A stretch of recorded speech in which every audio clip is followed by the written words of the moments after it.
Okay guys, Assalamualaikum, salam sejahtera. Berjumpa lagi kat saya channel.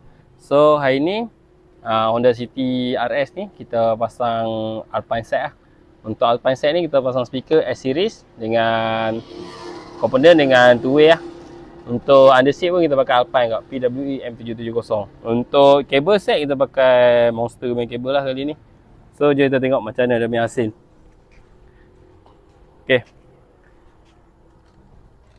yang ni untuk laluan kabel. So apa-apa pun kabel kami akan letak cover ni lah supaya dia lebih tahan. Okey, untuk Twitter lah kita pasang kat sini. Kita pasang kat tempat asal lah. So memang cun-cun ganggam. Speaker semua ada modified. Bukan modified apa lah, letak tapak je. Lepas tu under seat kita letak kat bawah seat.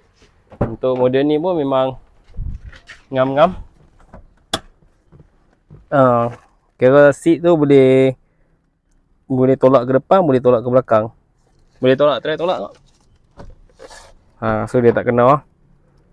Okay, tolak ke depan balik. So yang mana yang berminat nak buat package ni, boleh roger kita.